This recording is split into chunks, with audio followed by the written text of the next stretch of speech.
Quarry యజమానులను బెదిరించిన వ్యవహారంలో AP మాజీ మంత్రి విడుదల రజనీ మరిది గోపి అరెస్ట్ అయ్యారు. గోపిని హైదరాబాద్ లో ఏసీబీ అధికారులు అరెస్ట్ చేశారు.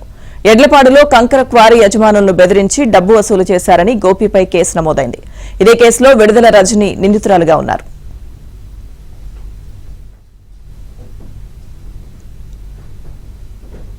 విడుదల గోపి అరెస్టుకు సంబంధించిన పూర్తి అప్డేట్స్ మా ప్రతినిధి సాంబశివరావు అందిస్తారు. సాంబశివరావు, దక్షిణ పల్నాడు జిల్లాకు చెందిన మాజీ మంత్రి విడుదల రజనీ మరిది విడుదల గోపిని గత అర్ధరాత్రి ఏసీబీ అధికారులు హైదరాబాద్ లో అదుపులో తీసుకున్నారు. జగలూరిపేట నియోజకవర్గంలోని ఎడ్లపాడు సమీపంలో ఉన్న ఒక క్రషర్ మిల్లు యజమాని బెదిరించి 2 కోట్ల ఫిర్యాదు చేయడం, దానిపై కూడా ఏసీబీ అధికారులు కేసు నమోదు చేశారు. ఈ క్రషర్ యజమాని బెదిరించే కేసులో మాజీ మంత్రి విజిలెన్స్ ఎంపీగా ఉన్న జాస్పాతో పాటు విడుదల రజనీ మరిది విడుదల గోపితో పాటు విడుదల రజనీ పిఏగా పనిచేసిన రామకృష్ణపై కూడా కేసు నమోదు చేశారు. దీనికి సంబంధించి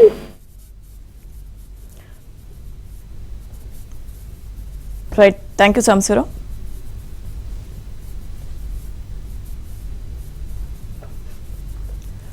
క్వారీ యజమానులను బెదిరించిన వ్యవహారంలో ఏపీ మాజీ మంత్రి విడుదల రజనీ మరిది గోపి అరెస్ట్ అయ్యారు.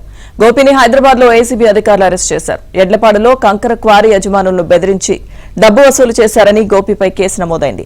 ఇదే కేసులో విడుదల రజనీ నిందితురాలుగా ఉన్నారు.